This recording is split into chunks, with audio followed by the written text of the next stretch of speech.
في عالم يعاد فيه رسم ملامح القوة والنفوذ، ظهر ولي العهد السعودي الأمير محمد بن سلمان برسالة غير تقليدية، رسالة عاجلة لم تكن موجهة للسياسيين أو العسكريين، بل لفئة أخرى تماما ربما كانت تنتظر الإشارة. فمن هم وماذا يعني بقوله؟ وهل يحمل حديثه دلالة أبعد من كلماته؟ من العاصمة السعودية الرياض وأمام أكثر من 200 خبير وصانع قرار، وجه الأمير محمد بن سلمان نداء صريحا: أدعو الحالمين والمبدعين والمستثمرين وقادة الرأي إلى الانضمام للمملكة. لم يكن مجرد خطاب بروتوكولي، بل كان إعلانا أو بالأحرى عرضا مفتوحا لمن يملك القدرة على التخيل والبناء، لمن يرى المستقبل فرصة لا خطرا. ولي العهد السعودي الشاب لم يتحدث عن النفط أو السياسة أو الأمن، بل عن الذكاء الاصطناعي، عن قيمة البيانات واقتصادات المعرفة، عن استثمار العقول لا الموارد فقط،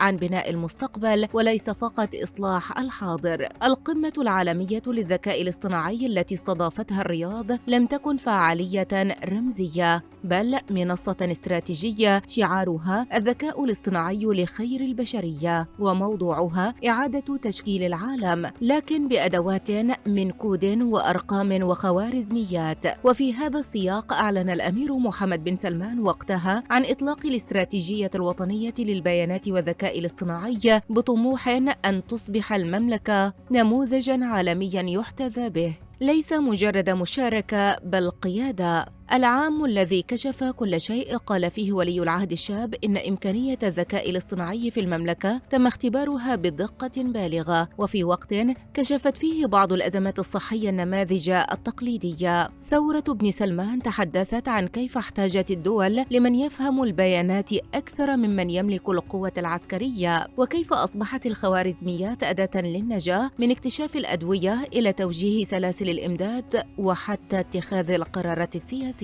هذا كان الدرس، أما الاختبار الحقيقي فسيبدأ الآن. منصة سدايا أصبحت الذراع التقنية الجديدة للمملكة، ورئيسها صرح بحلول 2030 سنكون بين أول 15 دولة في العالم في الذكاء الاصطناعي. هدف يبدو جريئا، لكن السياق السعودي لا يعتمد على الأمنيات بل على التنفيذ. مشاريع عملاقة مثل نيوم والبحر الأحمر والجدية كلها مدفوعة بالبنية الرقمية.